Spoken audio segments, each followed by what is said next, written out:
Hello dear student, this is Rishabh, you watching Rishabh BPSC now.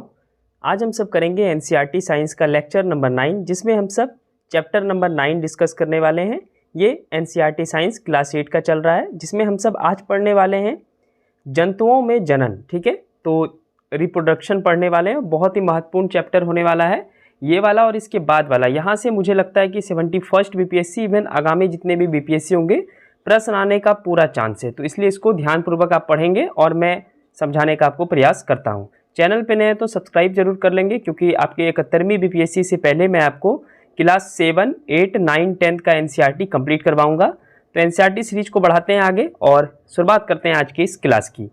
तो जनन के प्रकार, जनन मतलब तो आपको समझ में आ गया होगा कि किसी भी जंतु का धरती पे आना ही जनन कहलाता है, लेकिन जनन की विधि अलग अलग होती है। ठीक है, मनुष्य में जो विधि होती है जनन की, वो अमीबा और हाइड्रा में नहीं होता है। तो यही समझना है इस वाले लेक्चर में। तो जनन के दो प्रकार हैं, ठीक है, लैंगिक जनन और अलैंगिक जनन। स्पष्ट रूप से समझिए, लैंगिक जनन उसको बोलेंगे जिस जनन में नर और मादा जननांग दोनों होता है, मतलब नर का लिंग और मादा का लिंग दोनों शामिल हो, उससे जो शिशु पैदा होगा उसको लैंगिक जनन कहते हैं। ठीक है, ये समझ में आ गया होगा। इसका मतलब ये है, मतलब यहाँ पौधे की तरह जंतु भी नर एवं मादा मिलकर युग्मज बनाते हैं, जिसको जाइकोट बोला जाता है। ठीक है, यह युग्मज विकसित होकर एक नया जीव बनाता है। तो आराम से आपको मैं समझा रहा हूँ। लैंगिक जनन का मतलब ये हो गया जहाँ पे दो व्यक्ति की आवश्यकता पड़े, यानी महिला एवं पुरुष दोनों की। ठीक है, आप मनुष्य को देख लें, पौधे को देख लें, पौधे में आप पुंग केसर, स्त्री केसर के बारे में जाने होंगे, जो हम सब प्लांट किंगडम में पढ़ेंगे अभी आगे।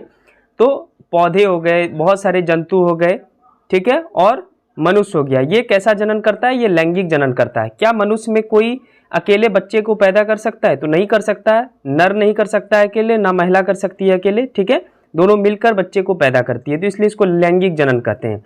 लेकिन कुछ जीव एवं जंतु ऐसे भी होते हैं जिसको जो अलैंगिक जनन करते हैं। इसका मतलब क्या हुआ? तो इसमें केवल एक ही जनक नए जीव का जन्म देता है, यानी इसमें सिर्फ मादा का रोल होता है।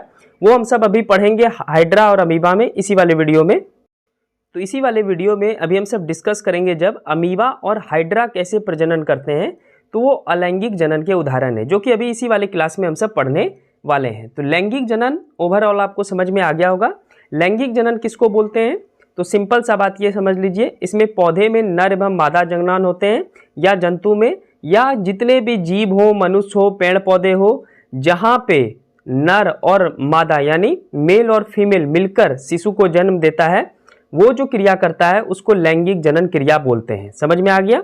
ठीक है, तो इसी को लैंगिक जनन क्रिया बोलते हैं। इसके उदाहरण है मनुष्य, जंतु और पेड़ पौधा।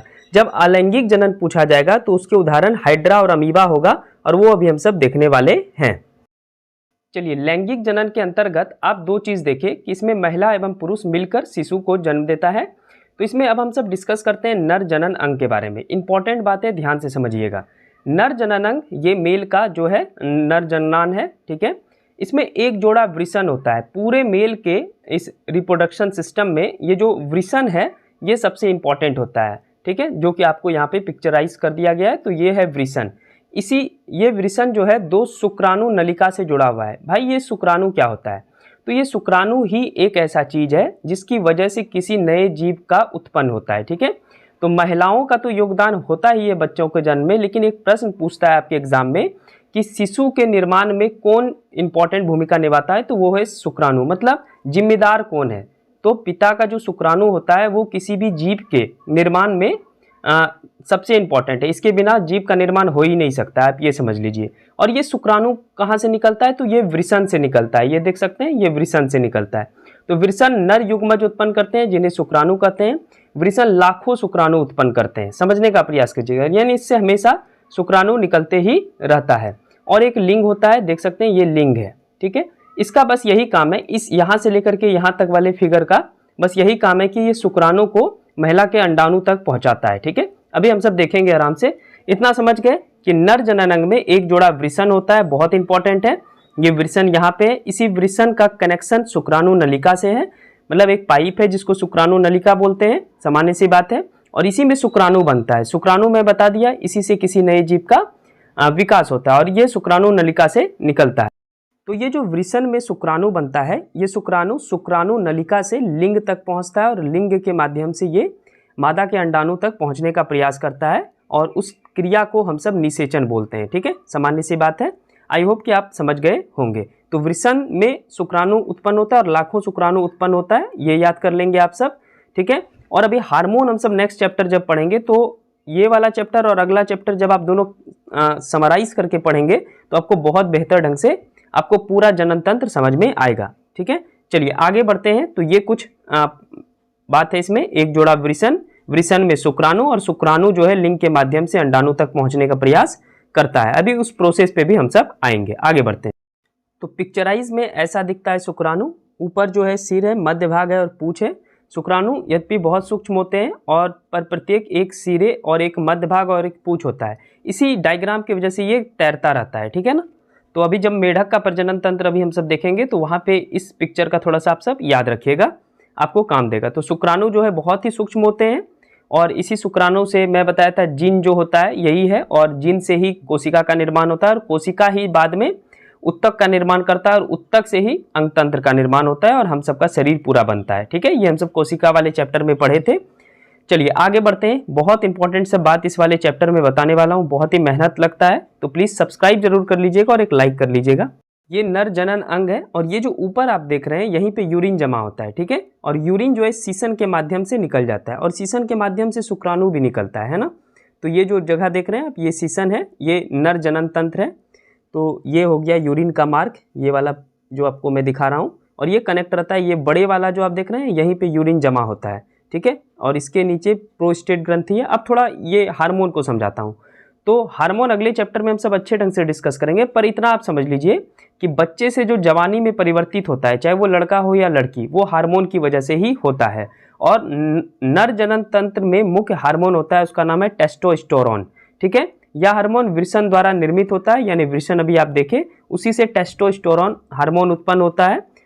ठीक है, ये हार्मोन करता क्या है? तो देखिए बच्चे आपका जब उम्र 10 से कम रहेगा तो आप में ऐसा कोई भी जागृति उत्पन्न नहीं होगा कि आपको बच्चा पैदा करना है। ठीक है, लेकिन आपका उम्र जैसे जैसे बढ़ते जाएगा तो एक समय पर जब टेस्टोस्टेरोन काम करने लगता है, उम्र पे आकर के लगभग 18 के आसपास आकर के, तब जाकर के ये पुरुषों में बच्चे पैदा करने की इच्छा को जागृत करता है। तो ये हार्मोन का यही काम है टेस्टोस्टेरोन का। ठीक है, तो टेस्टोस्टेरोन जो हार्मोन है ये मनुष्य में यानी नर मानव में बच्चे को पैदा करने के लिए इच्छा को जगाता है, इसलिए इसको क्या बोलते हैं? तो इसलिए इसको पुरुष सेक्स हार्मोन भी बोलते हैं। और एक बार बीपीएससी में प्रश्न भी आया था महिला सेक्स हार्मोन किसे बोलते हैं, तो वो भी हम सब देखेंगे।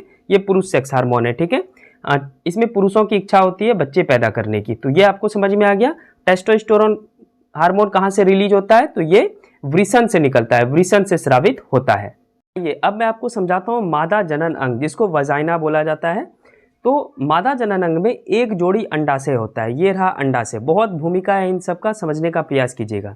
एक अंडा वाहिनी होता है जिसको डिम वाहिनी भी होता है, और ये जो बीच वाला भाग है यहाँ पे जो आप देख रहे हैं ये गर्भाशय है। ठीक है, यहीं पे बच्चा बनकर तैयार रहता है, यहाँ पे जहाँ पे मैं मार्क कर रहा हूँ। तो अंडाशय मादा युग्मज उत्पन्न करता है जिसे अंडाणु कहते हैं। ठीक है, शुक्राणु अंडाणु, दो चीज़ याद रखिएगा। इसी दोनों के मिलने से, ठीक है, इन दोनों के मिलने की क्रिया को निषेचन बोलते हैं, और जब ये मिल जाता है तो यही दोनों जिम्मेदार होता है किसी जीव की उत्पत्ति में। तो मानव स्त्री में प्रत्येक महीने दोनों अंडाशय में से किसी एक अंडाशय से एक विकसित अंडाणु अथवा डिम्ब का निर्मोचन मतलब होता है त्याग होता है, अंडा वाहिनी में होता है। ठीक है, इसको समझते हैं हम सब। देखिए इस दौरान क्या होता है कि प्रत्येक महीने में दो अंडाशय है। ठीक है, इस साइड और इस साइड, इन दोनों में से कोई एक अंडाशय से एक विकसित अंडाणु बनेगा, एक विकसित अंडाणु बनेगा। अगर ये विकसित अंडाणु शुक्राणु के संपर्क में आ जाता है, ठीक है, शुक्राणु के संपर्क में आ जाता है, तो फिर यहाँ से बच्चे बनने के चांस बढ़ जाते हैं, जो कि विकसित होता है, गर्भाशय में बच्चे का विकास होता है। समझ में आ रहा है? महीने में एक बार एक अंडाशय एक विकसित अंडाणु निकलता है। अगर ये शुक्राणु के संपर्क में आ गया तब जाकर के विकसित बच्चे का जन्म होगा। ठीक है, ये इतना समझ में आ गया। तो ये है मादा जनन अंग, जिसमें एक जोड़ी अंडाशय होता है, अंडा वाहिनी होता है, गर्भाशय होता है जहाँ पे बच्चे का पूर्ण रूप से विकास होता है, और स्त्री में प्रत्येक महीने दोनों अंडाशय में से किसी एक अंडाशय से एक विकसित अंडाणु का निर्मोचन मतलब त्याग होता है अंडावाहिनी में, और उसी दौरान अगर शुक्राणु के संपर्क में आ गया, ठीक है, शुक्राणु पुरुष में पाया जाता है, अगर उसके संपर्क में आ गया तो एक शिशु का जन्म होने का चांस बढ़ जाता है। अभी हम और भी समझाने का प्रयास कर रहे हैं। तो जैसा मैं बताया आपको कि गर्भाशय वह भाग है जहाँ शिशु का विकास होता है, ठीक है। शुक्राणु की तरह अंडाणु भी एकल कोशिका है, ठीक है। अब देखिए, जैसे पुरुषों में टेस्टोस्टेरोन जो है बच्चे पैदा करने की इच्छा को बढ़ाता है, तो वो पुरुष का सेक्स हार्मोन हो गया। उसी प्रकार महिलाओं में बच्चे पैदा करने के लिए जो जिम्मेदार हार्मोन है वो है एस्ट्रोजन और प्रोजेस्टेरोन, ठीक है। एस्ट्रोजन और प्रोजेस्टेरोन, ये एस्ट्रोजन जो है ये 66 बीपीएससी में क्वेश्चन भी आया था और साफ लिखा आया था कि महिला सेक्स हार्मोन किसको बोलते हैं, तो एस्ट्रोजन को बोलते हैं, ठीक है। यह हार्मोन क्या करता है, तो महिलाओं के प्रजनन स्वास्थ्य एवं माध्यमिक यौन विशेषता के विकास में महत्वपूर्ण भूमिका निभाता है। मतलब यही हार्मोन जो है महिलाओं में बच्चे पैदा करने के लिए उत्तेजना प्रकट करता है, ठीक है। इसको एकदम याद रखेंगे। हार्मोन अगले चैप्टर में हम सब डिस्कस करने वाले हैं, जब हम सब 10th चैप्टर एनसीईआरटी का पढ़ेंगे, यानी इसके बाद वाला वीडियो जो आएगा उसमें हम सब हार्मोन ही डिस्कस करेंगे, आपको बहुत बारीकी से समझ में आ जाएगा। आगे बढ़ते हैं। चलिए, जब आप नर जनन तंत्र और मादा जनन तंत्र को अच्छे ढंग से समझ लिए, आगे बढ़ते हैं। अब मैं आपको समझाता हूँ कि बच्चे बनने की प्रक्रिया क्या है। तो इसको निषेचन बोलते हैं, यानी जब पुरुष का शुक्राणु और महिला का अंडाणु, ठीक है, एक विधि के माध्यम से, एक प्रोसेस के माध्यम से, ठीक है, संपर्क में आ जाता है और संलयित हो जाता है, यानी दोनों मिल जाता है, शुक्राणु और अंडाणु मिल जाता है। पिता का शुक्राणु और माता का अंडाणु जब मिल जाता है तो उस प्रोसेस को निषेचन बोलते हैं, ठीक है। इजी वे है समझना।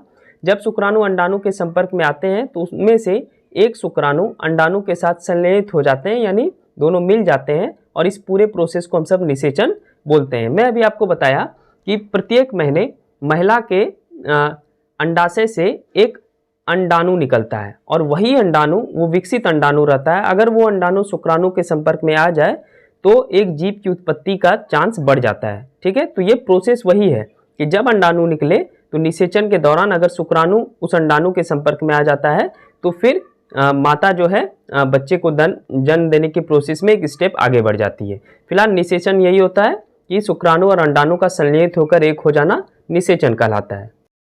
अब स्टेप अगला समझते हैं हम सब। निषेचन के बाद जब अंडाणु और वो जो विकसित अंडाणु है शुक्राणु के संपर्क में आ गया और दोनों संलयित हो गया, तो ये सारा प्रोसेस केंद्रक में होता है, ठीक है। और इसी को युग्मज बोलते हैं। तो युग्मज का निर्माण होता है। तो युग्मज का निर्माण कैसे होगा, तो निषेचन में प्रक्रम में स्त्री यानी माँ के अंडाणु और नर पिता का शुक्राणु का संयोजन होता है, और नई संतति में कुछ लक्षण अपनी माता से और कुछ लक्षण अपने पिता से वंशानुगत होते रहता है। ये तो बात की बात है, मैं सिंपल सा समझाया। निषेचन के दौरान जब अंडाणु और शुक्राणु मिलेगा तो उससे एक जायगोट का निर्माण होगा जिसको युग्मज कहते हैं, और यही युग्मज बाद में भ्रूण बनता है, और भ्रूण धीरे धीरे परिपक्व होकर शिशु का निर्माण होता है। अभी आगे हम सब देखेंगे, लेकिन ये सारा घटना जो होता है ये सब चीज़ होता है केंद्रक में, ठीक है, केंद्रक में होता है। और आप देखे होंगे कि आप में आपके माता और पिता का गुण पाया जाता है। तो गुण इसलिए ही पाया जाता है क्योंकि आप अपने माता और पिता के मिलने से बने हैं, सिंपल सा बात है। तो इसी को बोलते हैं निषेचन। निषेचन एक प्रक्रिया है जिसके तहत क्या होता है, बच्चे का निर्माण होता है, जिसमें पिता का शुक्राणु माता के अंडाणु के संपर्क में आता है, और संपर्क होने के बाद जो है ये युग्मज बनाता है, और यही युग्मज आगे चल के भ्रूण अवस्था में तब्दील होगा, और वही भ्रूण जो है परिपक्व होकर जो है एक शिशु का निर्माण करेगा। तो ये चीज़ समझ गए होंगे, इसी को निषेचन बोला जाता है। आई होप कि मैं आपको अच्छे ढंग से समझा पाया। और ये जो वसांगुनत होता है इसी को डीएनए बोलते हैं। चलिए, अब मैं आपको समझाता हूँ निषेचन के प्रकार, ठीक है। आंतरिक निषेचन समझना बहुत ही आसान है, लेकिन बाह्य निषेचन को थोड़ा सा आप बारीकी से सुनेंगे। पहले आंतरिक निषेचन को हम सब देखते हैं। वह निषेचन जो माता के शरीर के अंदर होता है आंतरिक निषेचन कहलाता है। जैसे मनुष्य, गाय, कुत्ते, मुर्गी इत्यादि जंतुओं में आंतरिक निषेचन होता है। इतना समझ में आ गया।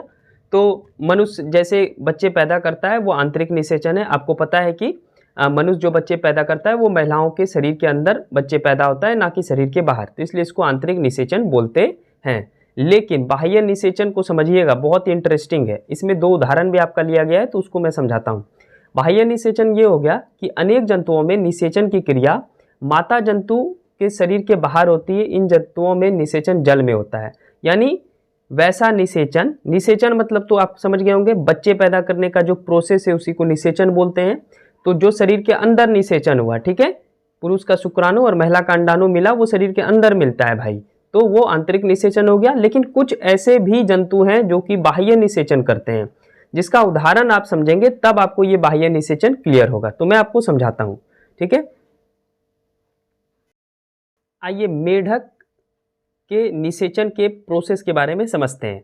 तो टेडपोल से मेढक बनना, टेडपोल मेढक का बच्चा होता है, बहुत ही इंटरेस्टिंग है, बहुत ध्यान से सुनिएगा, ठीक है।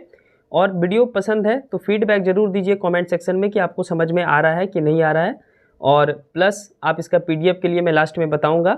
और चैनल पे नए होंगे तो प्लीज़ सब्सक्राइब कर लीजिएगा, क्योंकि 71वां बीपीएससी में एनसीईआरटी से क्वेश्चन आएगा, और एनसीईआरटी से क्वेश्चन आएगा तो आपका इसी वाली क्लास से आएगा, इसलिए आप एक एक वीडियो को ध्यान से देखें। चलिए समझाने का प्रयास करते हैं हम।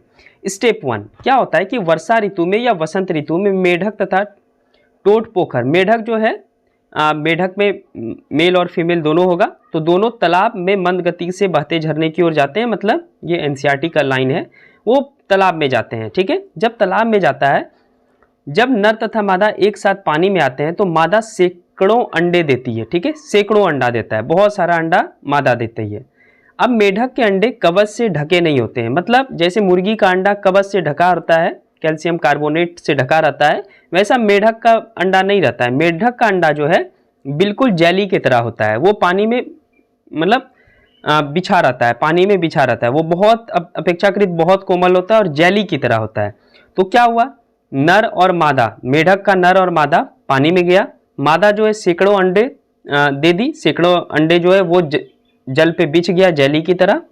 तो जब वो अंडा पानी के सरफेस पे जेली की तरह बिछ जाता है तो मादा जैसे अंडे देती है, नर उस पर शुक्राणु छोड़ देता है, ठीक है। और प्रत्येक शुक्राणु अपनी लंबी पूंछ की सहायता से, आप शुक्राणु का फोटो याद कीजिए, तो वो लंबी पूंछ की सहायता से इधर उधर तैरने लगता है, पानी में तैरने लगता है, और जिस भी अंडा से संपर्क में आता है मादा के, यानी मेढक के मादा के अंडे के संपर्क में आता है, तो वो धीरे धीरे टेडपोल यानी मेढक के बच्चे के रूप में बनने लगता है। तो सिंपल सा बात है, ये जो प्रोसेस होता है ये जल में हो रहा है, ये मादा के शरीर के अंदर नहीं हो रहा है। सिंपल सा बात समझ में आ गया।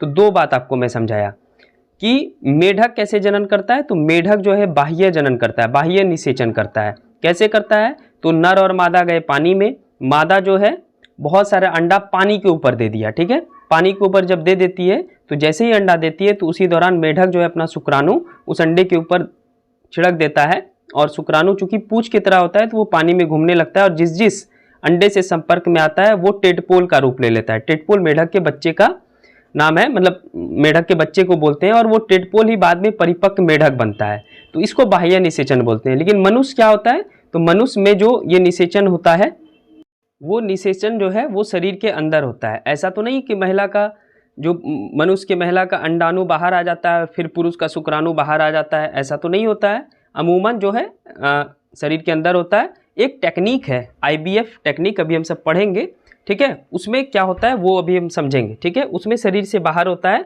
लेकिन आमतौर पर मनुष्य का जो निषेचन होता है, ठीक है, वो महिला के शरीर के अंदर होता है। जबकि आप मेढक का निषेचन का प्रोसेस देखें, जिसमें ये इसका जो निषेचन का प्रोसेस है वो है जल में होता है, यानी शरीर के बाहर होता है। मादा अलग से अंडे देती है और नर मेढक जो है वो अलग से शुक्राणु निकालता है, जिसकी वजह से दोनों का मिलन होता है और फिर एक टेडपोल का जन्म होता है। टेडपोल से फिर मेढक बनता है। तो ये इस प्रकार से दिखता है, देखिए पूरा पिक्चराइज कर लीजिए अपने माइंड में।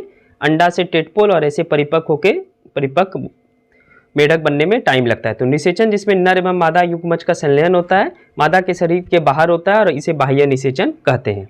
आई होप कि मैं आपको अच्छे ढंग से समझा पाया, ठीक है। तो ये प्रोसेस होता है बाह्य निषेचन का और आंतरिक निषेचन का। चलिए अब एक टेक्निक बताता हूं, और यहाँ से बीपीएससी प्रश्न पूछती है, तो इसको थोड़ा सा ध्यानपूर्वक समझिएगा। आइए कुछ और महत्वपूर्ण टेक्निक के ऊपर बात करते हैं। तो एक है आईवीएफ, इसको समझाता हूँ। होता क्या है कि आपको मैं अभी समझाया कि निषेचन के दौरान जब शुक्राणु अंडाणु के संपर्क में आता है तब किसी शिशु का जन्म पॉसिबल है। लेकिन कुछ महिलाओं में जो वो मार्ग है वो अवरुद्ध होता है, मतलब शुक्राणु को अंडाणु तक पहुंचने ही नहीं दिया जाता है, वो मार्ग ही उसका अवरुद्ध है। तो वैसे स्त्रियों में बच्चे उत्पन्न नहीं होते हैं। तब इसके लिए साइंटिफिक रूप से एक प्रोसेस आया जिसको आईवीएफ तकनीक बोलते हैं, ठीक है, आईवीएफ टेक्नोलॉजी बोलते हैं। इसको मैं समझाता हूँ। इसमें क्या होता है कि शरीर के बाहर ही ठीक है, उस महिला का अंडाणु और जिस पुरुष का शुक्राणु, अंडाणु और शुक्राणु को एकत्र किया जाता है एक परख नली में, ठीक है, एक समान में। आप समझ लीजिए सिंपल सा एक बॉक्स में जो है हम सब महिला के अंडाणु को और पुरुष के शुक्राणु को एकत्र करेंगे, ठीक है, कुछ घंटों के लिए उसको रखेंगे, ठीक है, और कुछ घंटे के बाद वो निषेचित हो जाएगा, तो उसी टेक्निक को IVF टेक्निक बोलते हैं। ये शरीर के बाहर हो रहा है, अलग से निकाल लिए, ठीक है, यानी महिला से भी अंडाणु निकाल लिए और पुरुष से भी शुक्राणु निकाल लिए और दोनों को एक अलग से डिब्बे में मिला दिए, ठीक है, ऐसा समझ लीजिए। चलिए, जब उस डिब्बे में पुरुष के शुक्राणु को और महिला के अंडाणु को मिला दिया जाता है तो वो 1 सप्ताह के बाद विकसित होता है। मैं डिब्बा बोल रहा हूँ तो ऐसा मतलब नहीं समझिएगा कि कोई भी आप डिब्बे उठा करके वो काम कर लेंगे, नहीं, वो परख नली होता है, इसलिए तो परख नली शिशु बोलते हैं, अभी आगे हम सब देखते हैं। तो उसमें क्या होता है कि 1 सप्ताह तक वो विकसित होता है। जब वो विकसित हो जाता है तब आती है पारी कि माता के गर्भाशय में स्थापित करने का, क्योंकि माता के गर्भाशय में स्थापित अब कैसे करेगा, तो वो तो पुरुष का लिंग करता है, लेकिन यहाँ पे तो ये बाहर से निषेचन हो रहा है, तो उसमें क्या करते हैं हम सब कि कोई भी सिरिंज वगैरह के माध्यम से, किसी चीज़ के माध्यम से हम सब उसको गर्भाशय में स्थापित करते हैं, जो 1 सप्ताह में विकसित हुआ युग्मज है, ठीक है, जो हम सब अलग से डिब्बे में बनाए हुए हैं, महिला का अंडाणु और शुक्राणु को मिलाया हुआ है, संलयन किया हुआ है, वो 1 सप्ताह बाद विकसित होता है और उसी विकसित युग्मज को हम सब गर्भाशय में स्थापित करते हैं और माता के गर्भाशय में पूर्ण विकास होता है और शिशु का जन्म समान शिशु की तरह होता है और ऐसे शिशु को ही हम सब परखनली शिशु कहते हैं। तो बहुत ही आसान बात है। निषेचन में एक मैं बताया आपको कि सामान्य निषेचन है, एक IVF निषेचन है, दोनों में शिशु जन्म। तो सामान्य निषेचन में क्या होगा कि पुरुष का शुक्राणु और महिला का अंडाणु जो है निषेचन के माध्यम से, उस प्रोसेस के माध्यम से सीधे शारीरिक संबंध के साथ वो बच्चे को जन्म दे देता है। लेकिन IVF टेक्निक में क्या होगा, शरीर का कोई संपर्क नहीं होगा, महिला से हम सब अलग अंडाणु कनेक्ट किए और पुरुष से हम सब अलग शुक्राणु कनेक्ट किए, उसको एक डिब्बे में जिसको परखनली बोला जाता है उसमें मिलाए, 1 सप्ताह तक विकसित हुआ और 1 सप्ताह तक विकसित होने के बाद वो जो विकसित प्रोडक्ट है उसको हम सब महिला के गर्भाशय में स्थापित करते हैं और फिर वो पूर्ण रूप से विकास होता है और एक शिशु का जन्म, जैसे सामान्य शिशु होता है उसी तरह से परखनली शिशु का भी जन्म होता है। उसमें भी इंसान का ही बच्चा पैदा लेता है, ये मत समझिएगा अलग कोई बच्चा पैदा लेता है। आई होप समझ गए होंगे। तो अभी तक हम सब निषेचन के प्रोसेस को समझे। निषेचन के प्रोसेस को समझने के बाद उसमें हम देखें कि युग्मज जो है वो माता के गर्भाशय में स्थापित हो गया, चाहे वो IVF टेक्निक से हो जाए या फिर सामान्य प्रोसेस से हो जाए। अब ये जो युग्मज बन गया, युग्मज कैसे तैयार होता है, तो पिता का शुक्राणु और माता का अंडाणु मिलकर जाइकोट बनाता है, उसी को युग्मज कहते हैं। अब ये युग्मज क्या होता है, इसमें लगातार विभाजन होते रहता है, ठीक है, ये बढ़ते रहता है और विभाजन होते होते ये धीरे धीरे कोशिकाओं के गोले में बदल जाता है। अब यहीं से समझिए आप सब, जीन से जो है, जो जीन मैं बात कर रहा था, शुक्राणु और अंडाणु मिलकर युग्मज बनाया, उसी को जीन बोलते हैं।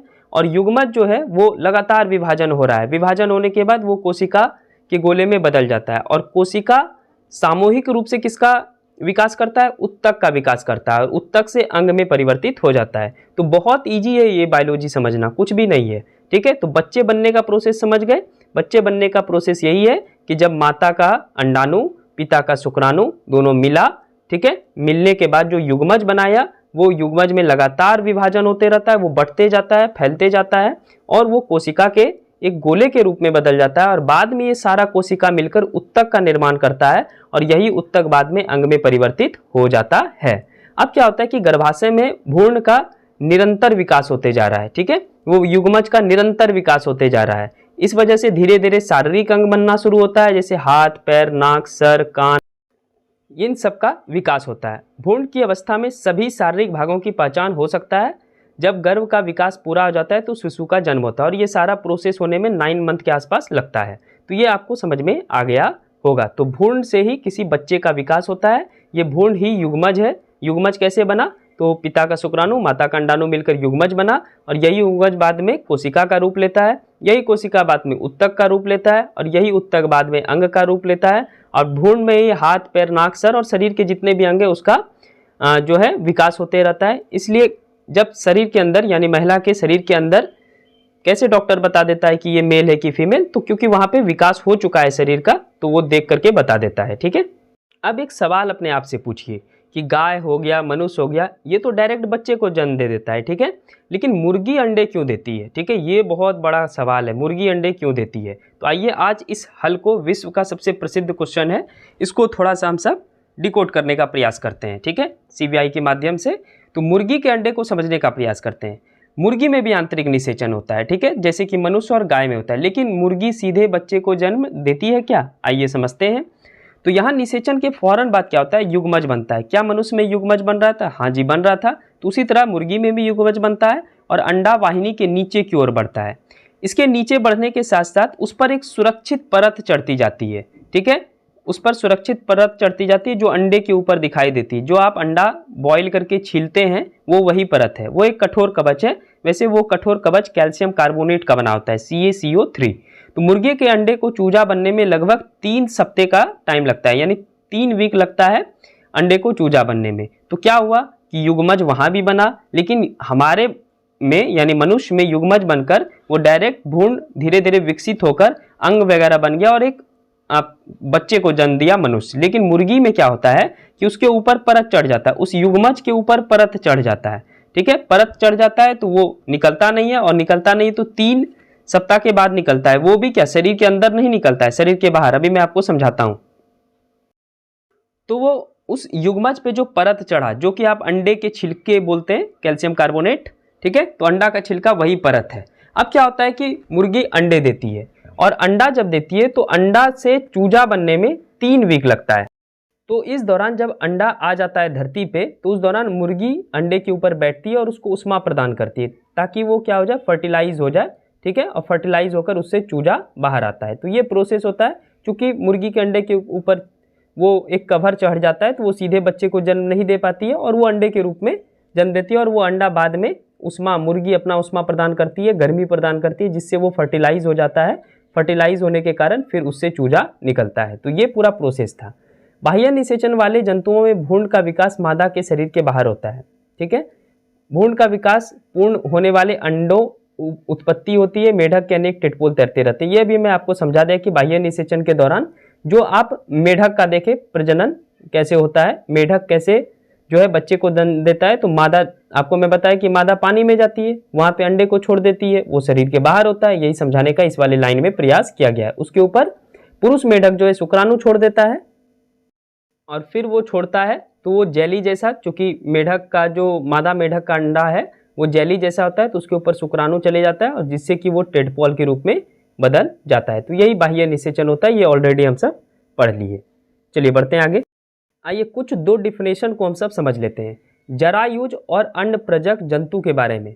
तो वह जंतु जो सीधे शिशु को जन्म देता है जरायुज जंतु कहलाता है, जैसे कि मनुष्य वगैरह हो गया। वे जंतु जो अंडे देते हैं अंडप्रजक जंतु कहलाते हैं, ठीक है, जैसे कि मुर्गी वगैरह हो गया। सिंपल सा बात हो गया। अब शिशु से वयस्क बनने का प्रोसेस है कुछ, ठीक है, और चूंकि ये एनसीईआरटी में वाजिब एक जगह बनाया गया है तो पूछने का चांस है, तो थोड़ा समझते हैं इसको। तो मेढक में अंडे से प्रारंभ करके वयस्क बनने की विभिन्न अवस्था को आप सिर्फ देख लीजिए। तो अंड से यानी अंडा से टेडपोल, और टेडपोल से वयस्क बनता है। तो ये पूरा पिक्चराइज आपके माइंड में चलना चाहिए।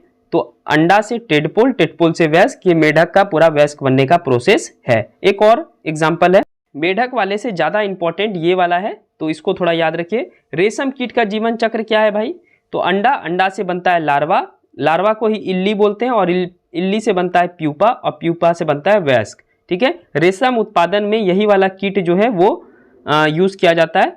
तो आपको इसको याद रखना है, अंडा से लार्वा, लार्वा या इल्ली, इल्ली से प्यूपा, और प्यूपा से बनता है वयस्क। मेढक में क्या याद रखेंगे, अंडा से बनता है टेडपोल, टेडपोल से वयस्क यानी वयस्क मेढक जो आप देखते हैं। नेक्स्ट जो एनसीईआरटी का चैप्टर है उसमें लैंगिक जनन के लिए और ज़्यादा हम सब पढ़ेंगे। उसमें हार्मोन चूंकि ऐड हो जाएगा, तो हार्मोन को हम सब जब डिस्कस करेंगे तो उसमें वापस से हमको एक बार और जनन डिस्कस करना पड़ेगा, ठीक है। फिलहाल अब आते हैं हम सब अलैंगिक जनन पे। तो अलैंगिक जनन के बारे में मैं आपको पहले क्या बताया कि इसमें सिर्फ एक ही जीव जिम्मेवार है, यानी मादा ही सिर्फ जिम्मेवार है, इसमें नर का कोई योगदान नहीं है। तो भाई समझते हैं इसको उदाहरण के तौर पे, क्योंकि जब तक आप इसका एग्जाम्पल नहीं देखेंगे तब तक आपको समझ में आने वाला है नहीं।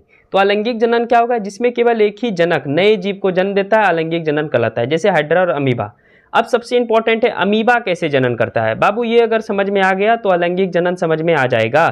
तो अमीबा एक कोशिकीय होता है जिसमें केंद्रक के दो भागों में विभाजन से जनन क्रिया प्रारंभ होता है। अब इस पिक्चर को ही आप समझ लीजिए, एक अमीबा है, अमीबा में विभाजन हुआ, किसका विभाजन हुआ? केंद्रक का विभाजन हुआ। अब ये केंद्रक का जैसे विभाजन हुआ तो एक केंद्रक से बन गया दो केंद्रक। अब ये दो केंद्रक हो गया अलग अलग। चूंकि आपको पता है कि अमीबा का कोई आकृति नहीं होता, आकार नहीं होता है, तो ये अलग हो गया। विभाजित केंद्रक जो है, दो विभाजित केंद्रक, ये अलग हो गया और अलग होकर दो अलग अलग संतति बनाया और इसी से नए अमीबा का जन्म हुआ। इसमें फिर से केंद्रक है, देखिए यहाँ पे केंद्रक है और यहाँ पे भी केंद्रक है, तो दोनों में वापस केंद्रक हो गया। फिर ये विभाजन करेगा, ये फिर दो में टूटेगा, फिर दो में टूटेगा, ऐसा प्रोसेस चलते रहता है। तो अमीबा कैसे जनन करता है? तो यहाँ पे कोई नर और मादा बीच में नहीं आया, यहाँ एक अमीबा है, अमीबा का केंद्रक विभाजित हुआ, ठीक है, केंद्रक विभाजित होकर दो विभाजित केंद्रक में तब्दील हो गया और फिर वो विभाजित होकर अलग अलग दो अमीबा बना दिया। तो एक जनक से दो अमीबा बनते हैं। अलैंगिक जनन को, जिसमें जीव विभाजित होकर दो संतति उत्पन्न करते हैं, उसको द्विखंडन कहलाता है, तो इसको द्विखंडन बोलते हैं। तो अमीबा का आप प्रोसेस समझ में आ गया। क्या इसमें मैं कभी बताया आपको कि इसमें नर का शुक्राणु, मादा का अंडाणु ऐसा मिला? तो ऐसा बिल्कुल भी नहीं मिला। यहाँ पे एक अमीबा है, उसमें केंद्रक है, वो केंद्रक टूट गया, दो केंद्रक में बढ़ गया, फिर वही दोनों अलग होकर अपना शरीर बना लिया, एक अलग केंद्रक और एक अलग केंद्रक। तो अमीबा में ये प्रोसेस होता है।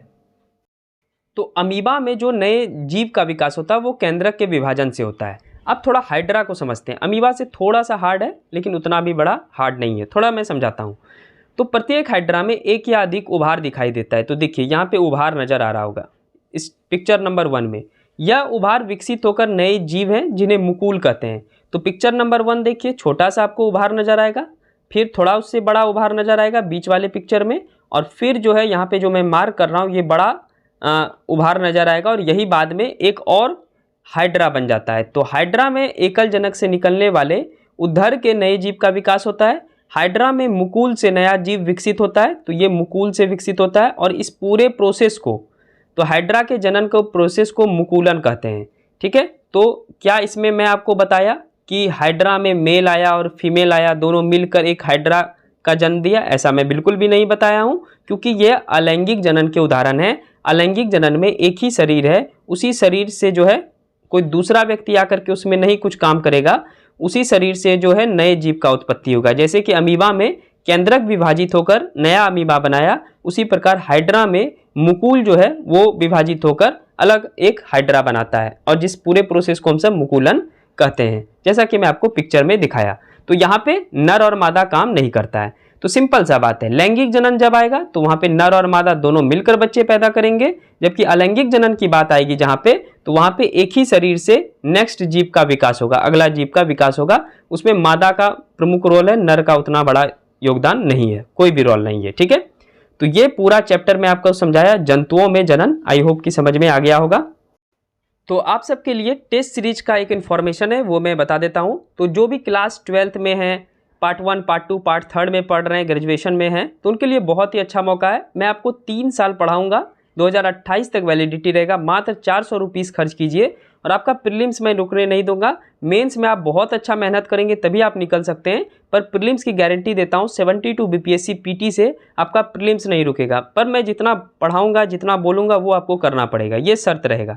अभी मात्र 400 है 15 अगस्त तक। ठीक है, ये हमारा पहला जो पेड बैच है। ठीक है, तो आप एक बार रिस्क ले सकते हैं, आप एक बार देख सकते हैं हमसे और जुड़ सकते हैं। तो मैं बस एक बता रहा हूँ आपको, इन्फॉर्मेशन देकर रहा हूँ कि 400 रुपये में आप 3 साल तक तैयारी कर सकते हैं, जो खास करके ग्रेजुएशन में है या 72 बीपीएससी का तैयारी कर सकते हैं।